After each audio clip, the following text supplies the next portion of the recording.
Bonjour et bienvenue pour cette 89e édition de Un jour un comics, l'émission qui tous les jours vous présente un comics en VO, tous les jours un comics nouveau, tous les jours un comics disponible sur Original Comics. Alors un comics que j'attendais particulièrement puisque il sort en décalé par rapport aux autres, c'est la sortie de Spider-Man avec ce logo très bizarre, nouveau logo, Spider-Man numéro 1 comme vous pouvez le voir par Brian Michael Bendis et Sara Pichelli.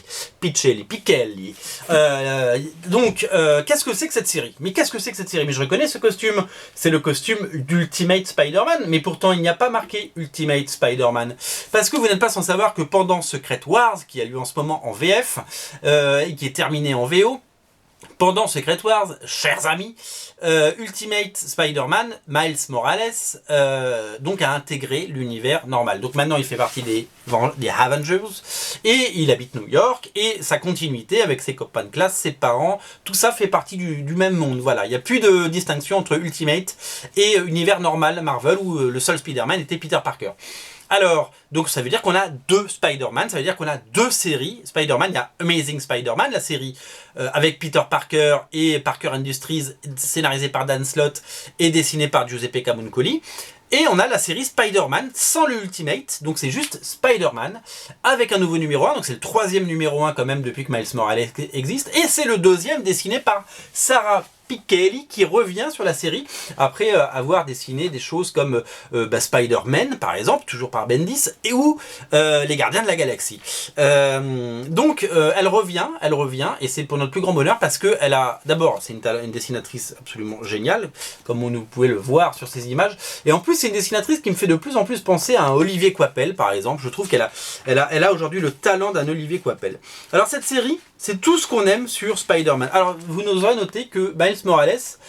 on lui avait l'air d'avoir 14 ans dans la première série, et là il a plus l'air d'avoir 16 ans, vous voyez. Donc ils l'ont fait un petit peu vieillir, et je pense que c'est voulu, vous voyez. Regardez, il a plus une gueule d'ado, d'ado de 16 ans plutôt que de petit genou qui sort de l'enfance.